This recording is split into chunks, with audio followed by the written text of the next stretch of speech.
Just in case you're wondering what financial tracking and analysis are, here we go. So previously we did talk about budgeting in this video, or come on our channel and find which video. And we said budgeting is basically when you sit down and you plan for your income in future, all the money that you earn, and make sure every single dollar is accounted for. We also were able to provide a few resources that you can be able to find on our channel. So here we go. Let's proceed and talk less.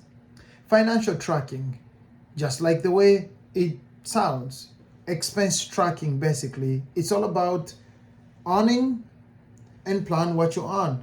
Every dollar amount, like I started with, is allocated to something that it needs to be spent on. And this something doesn't have to just be needs or wants, like we had previously said.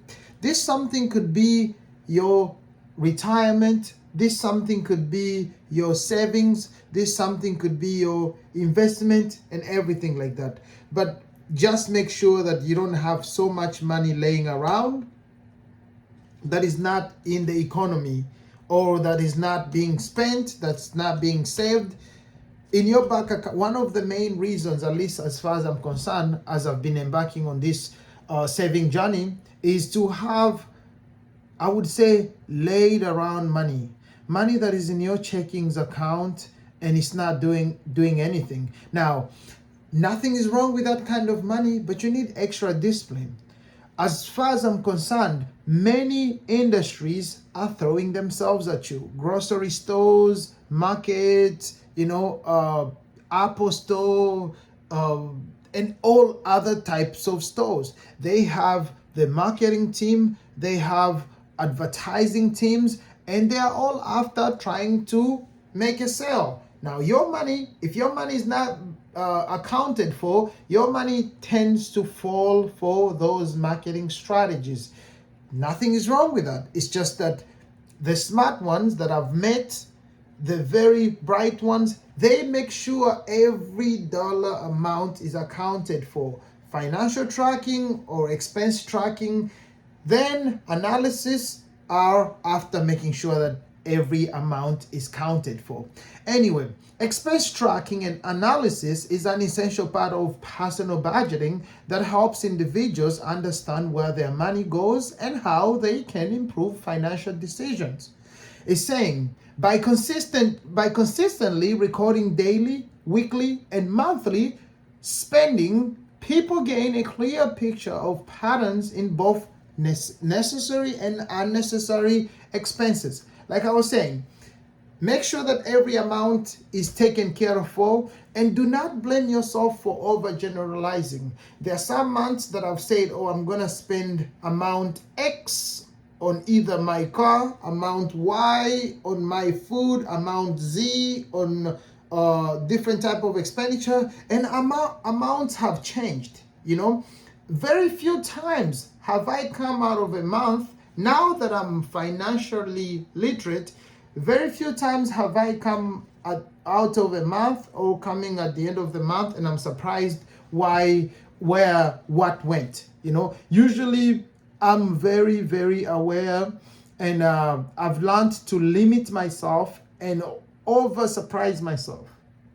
I don't know if that makes sense. By surprising myself, what I mean is I make sure that if I'm receiving amount, like let me put I like giving an example.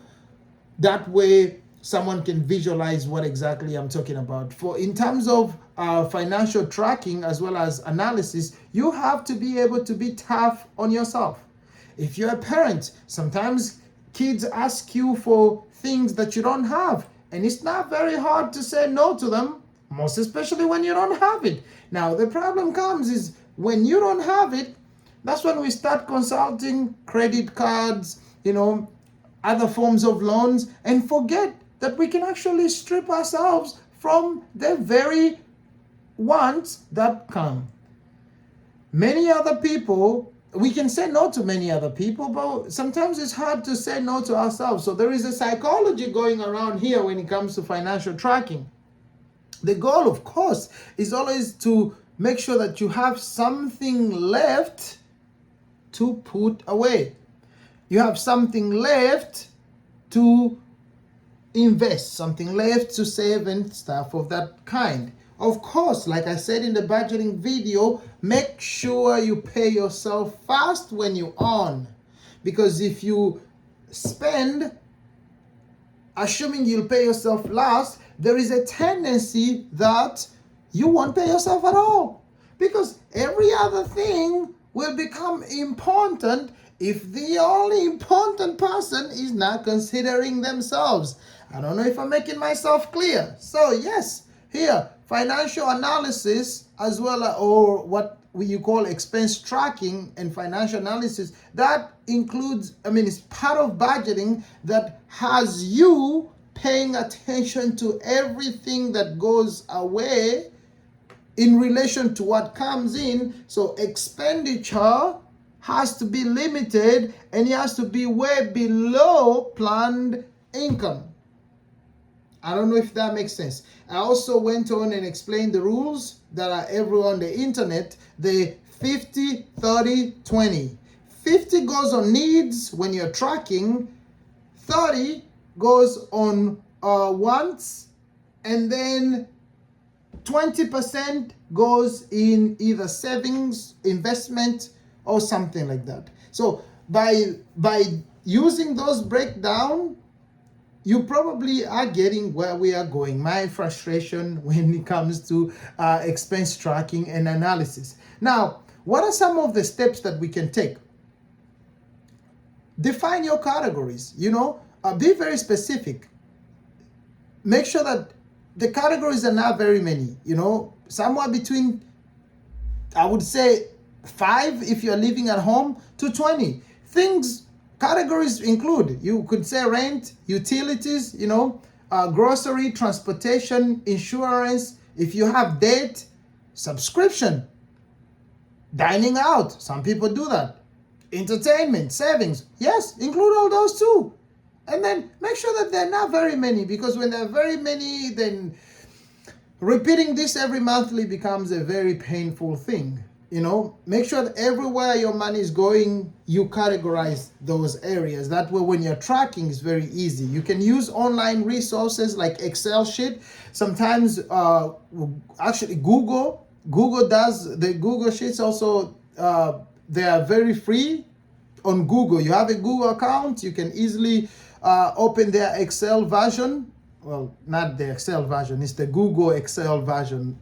Or Microsoft itself gives free access online. There is 365 products, but if you want to overcome those, you go to live.com and stuff like that. I will include those in this video. That way you are aware and you can start tracking for yourself, because ultimately the reason that's why I'm very focused on this is I've spoken to a few people who have good savings, and I would say they have they have good investment strategies. And one thing that shook me when I was asking them questions is finding that all of them started from their savings. Now they're a little bit further, of course, but just hearing from them that they started from their savings was something unique. I had thought about in the past, for you to make it, for you to have a certain form of portfolio in terms of either investment, savings, and stuff like that, you have to start. You probably would need to be lucky, get some investment from either your family, your parents, and stuff like that. But no, they shook me. And then I went on to study a few well-known either millionaires. Well, I'm not one in any capacity yet, but of course that's the way. I have no doubt that given the ability to work and also be able to sacrifice a little here and there, that I won't get there. It might not be tomorrow, next month, but definitely in the next few years. No number on them, don't quote me, but I am grinding and I'll make sure I continue. But yes, they have their money categorized, their expenditures are categorized. If For example, someone didn't plan to do something as crazy as skydiving. They won't go for skydiving that month. It's not in the plan. Other people, when they are to travel, they plan months ahead, like many months ahead. Even when they're going to travel simply. I've found someone who doesn't fly, or doesn't like flying because they say that's expensive, doesn't like booking expensive trains because they say that's expensive too. So they actually swam for simple and cheap bus ticket, and that's how they travel around. And actually, they're very happy. They have quite good enough amount in their savings, their retirement packages, the 401 and as well as the Roth IRA and stuff like that, and they're very contented just to find out they're backloaded. It's quite amazing. It's great to just know that. Now, categorize your expenditure. Make sure that your money throughout the month goes where exactly you planned. Well, then go ahead and set a simple month plan. Very simple. You don't have to, of course, this is optional, but that's how you are able to become very, very clear on your own goals. It's very hard to say I want to spend 20%, on 20% of my income on for example car payments, right? Because anything could happen to your car, so that's not very clear. You don't have to put money aside for the car, but you can put money in your rainy day package, or you call it your how do they call those kind of savings? I guess rain day savings. The rain day packet is how I call it. If anything happens, this is where I touch type of situation. Well, gather all transaction, export bank's credit card statement as CVC or CSV, or read from your app. And then include date, description, category, type, expense, amount, method. Well, you don't have to go through the whole list, but definitely have the date. If you spent $25 on Amazon on basically January 1st, and then you end up spending something else on January 13, 15, 16, put Amazon January 1st, put Amazon amount January 15th. Basically, the most important part of this tracking is item, date, amount.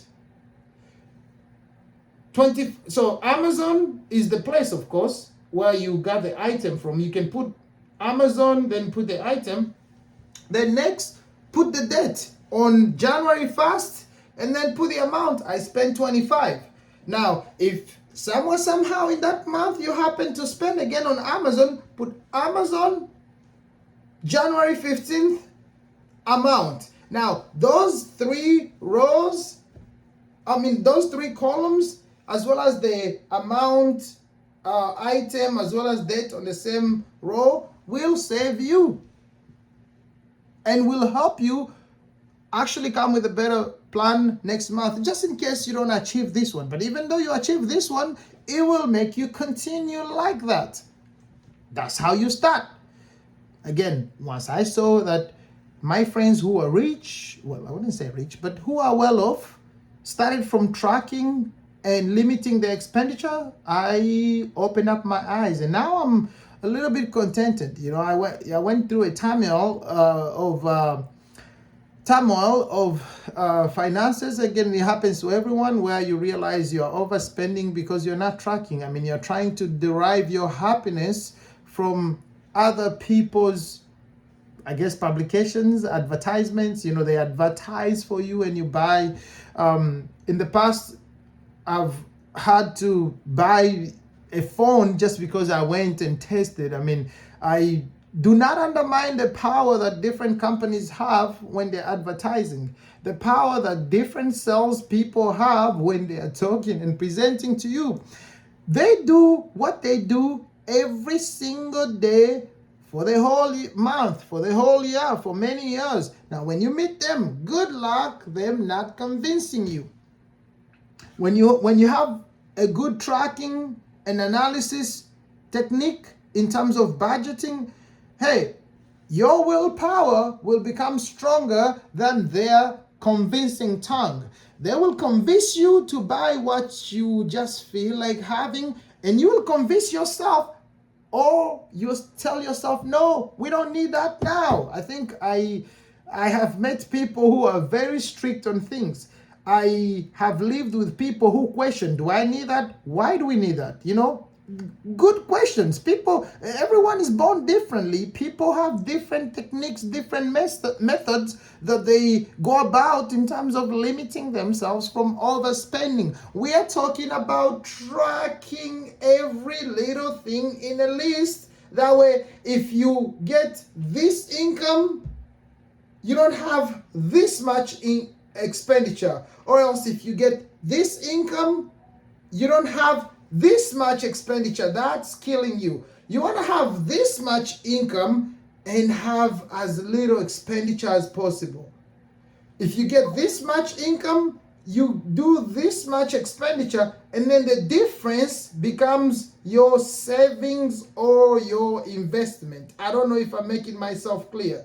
Let me put it in terms of number. If you earn $20 per day, make sure that on that single day, you don't spend $20. If you earn $20, spend 15, 17, or even 10. Why not? If you earn 20, spend 10.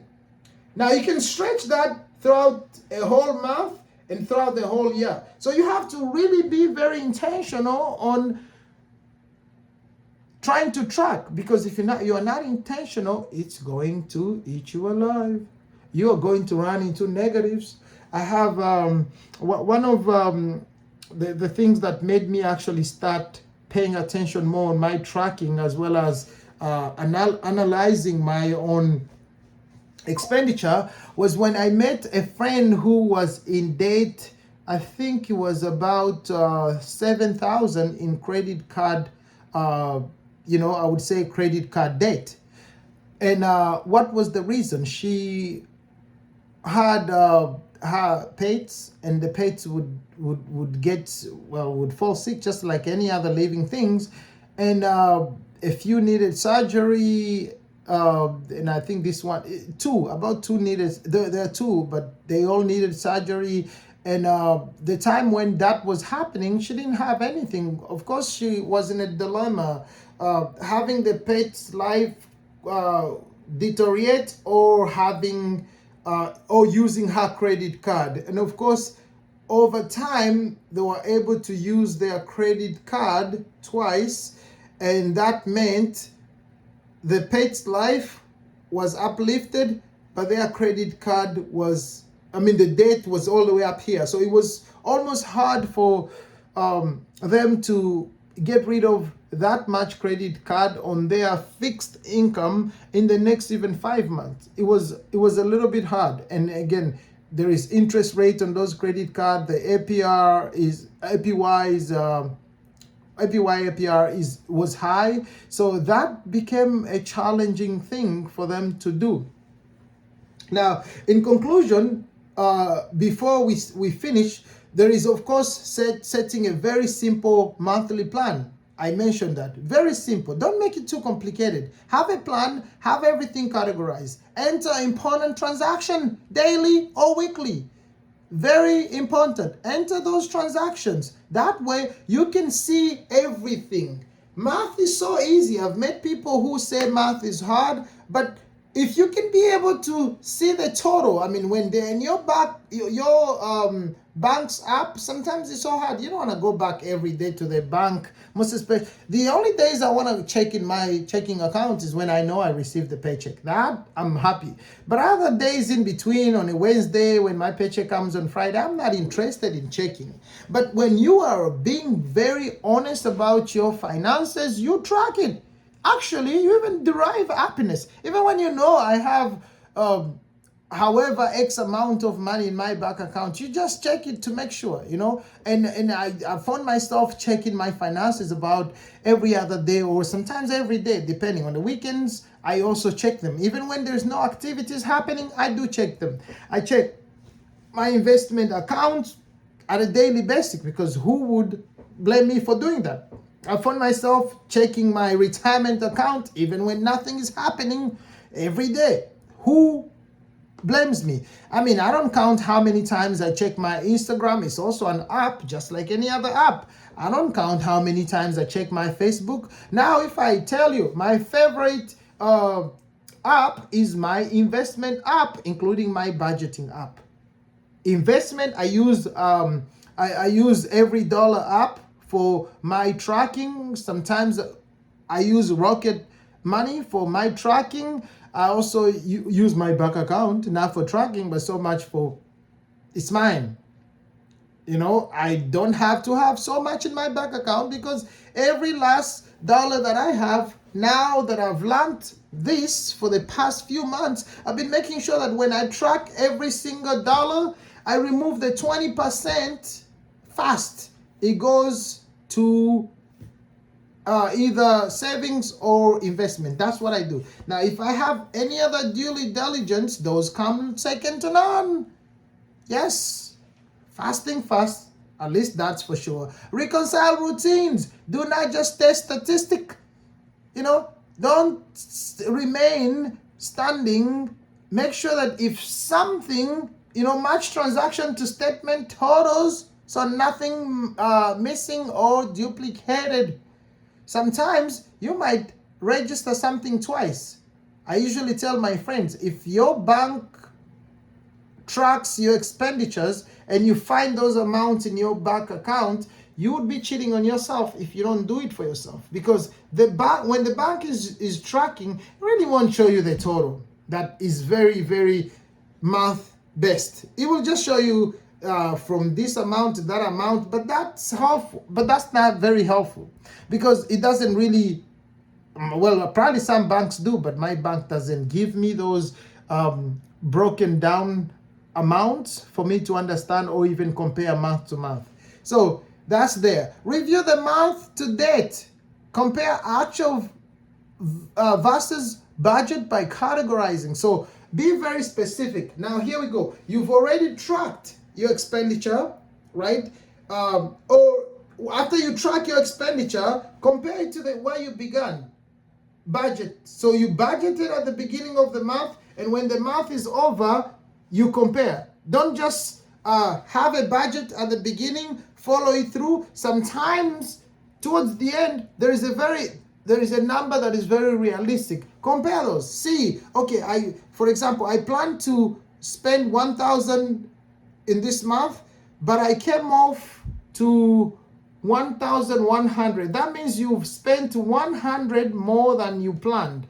Or if you came down to 99 or 999, that means you have $1 at least below your expenditure. And don't forget that in the beginning, you sent some money in your either savings, or your I would say, or your investment. Don't forget that you did that, and that has to be calculated.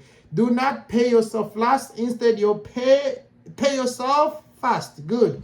That's good. Now, I know I had promised that we are finishing this video, but in the very end, you now have to decide and act. You're picking one concrete tricks for the next month. You are choosing where you're going to cut based off of where you are. Every month should get better in terms of budgeting, and as well as actual spending through that month. Make sure that, look at it at the end of the month. Ask yourself, what did I spend the most, and can I cut it? There are some expenses that are fixed, like the needs. You need electricity. You probably need Wi-Fi. You need rent. You don't cut those ones, but there are those that you definitely need to cut. And do not feel bad about yourself, because your future will not feel bad about you if you don't take a step now.